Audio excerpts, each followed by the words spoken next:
Hey everybody, it is Dog Talk Tuesday, and I am just taking my day trains home and thought I would talk to you about what I wanted to talk about today.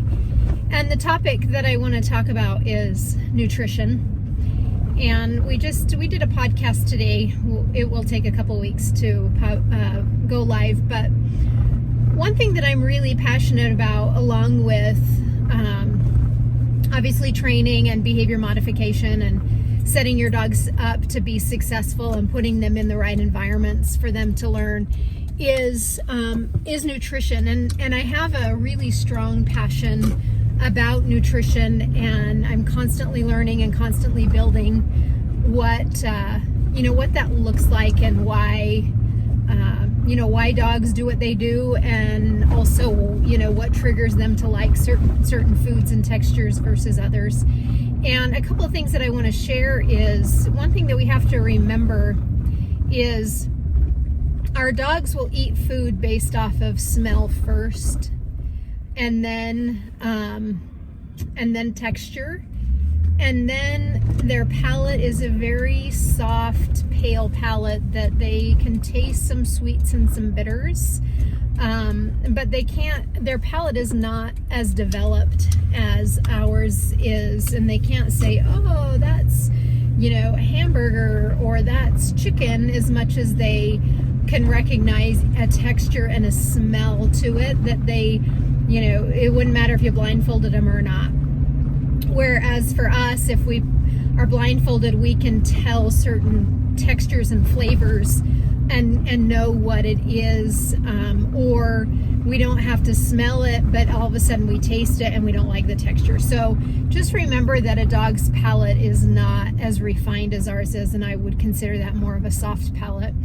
And the other thing with dogs and nutrition is the marketing for dog food and animal food in general, as far as our domesticated pets, is incredibly amazing as it relates to getting us to buy emotionally for our dogs. And the one thing that I can advise is make sure that you are aware of what's in your dog food, and also how your dog processes the food that you give them. And I am constantly checking my dog's poop to see, what they're processing, how they're doing, and it's all based on their poop. And also, like, you'll see things in it. When I give mine oatmeal, then it's a little bit more like oatmeal, but it definitely plays a role in how I feed my dogs. And I also I like to feed a very simple food and then add my own toppers and grains and fruits and vegetables in. I don't leave that up to the food company, because the majority of that nutrients is processed out anyway. So my kibble is very simple, and I add and change up and add goat's milk and bone broth and coconut oil, as well as fruits and vegetables and eggs and oatmeal. So it really is, my base is the kibble. So if I'm ever haven't gone to the grocery store and not ready, then my dogs can just eat kibble. But I also will add raw meats to it too. So a little snippet on nutrition is play around with it. Find the best stool for that your dog makes on the food that you're feeding them.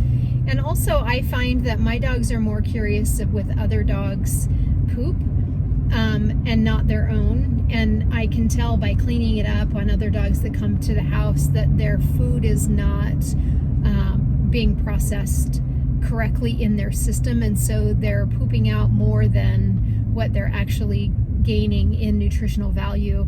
And so to the dogs, if they smell something in the dog food or the dog's poop that the dog didn't process from their dog food, they're going to smell it in there and they're going to eat it because it smells right, So I advise you to really take a look at your dog's stool, take a look at your dog's eyes, overall health, If you're having to take your dog to the vet for the top 10 reasons why dogs go to the vet, ear infections, dental problems, eye problems, joint issues, then my advice to you is start looking at nutrition and start thinking about what's in your dog's food and how can you help them be successful. So just like in training, your dog food should really be custom to your dog and their activities and what they're doing and who they are. And also don't be afraid to change it up, and don't be afraid to be willing to add different things in. And if you have any questions on nutrition, I am happy to answer them. And just a little snippet. Sorry. I am starting my own dog food.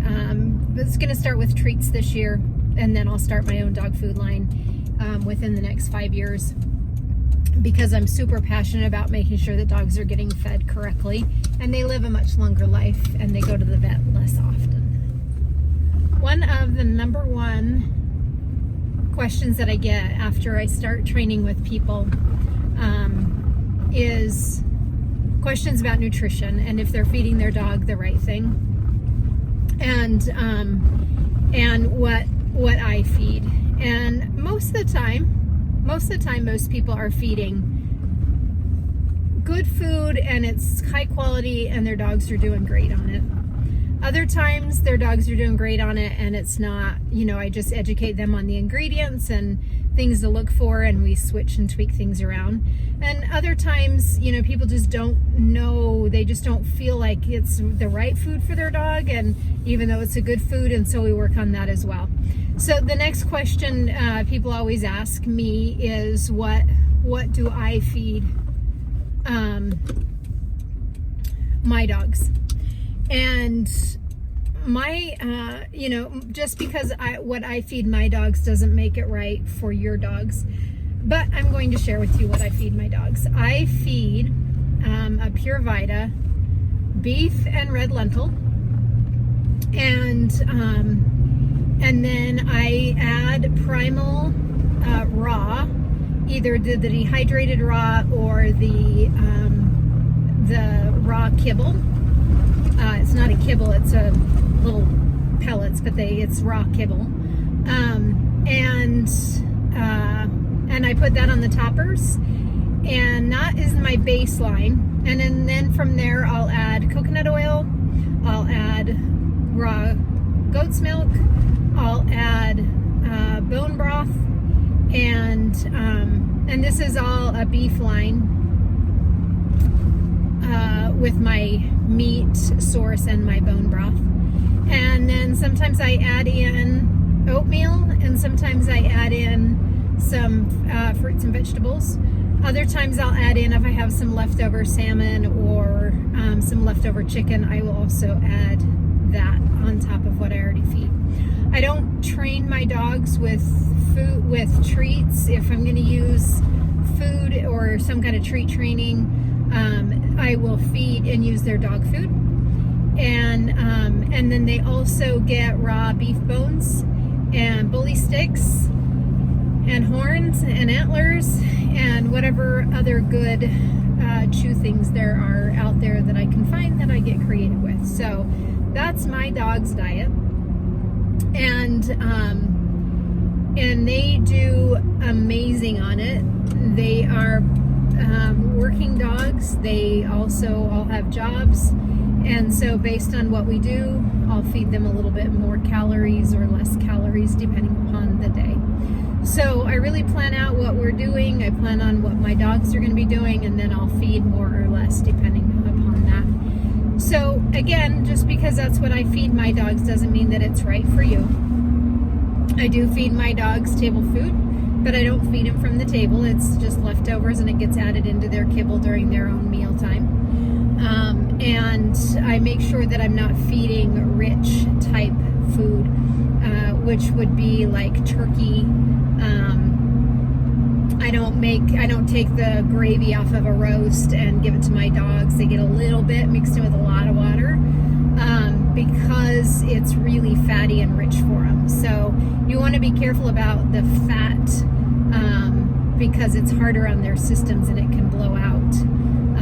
you can have diarrhea, but you can also have colon and problems and all kinds of digestive issues. So be careful with the fat intake that you're feeding your dogs, the rich fats of raw foods. So be aware, play around with your dog's food.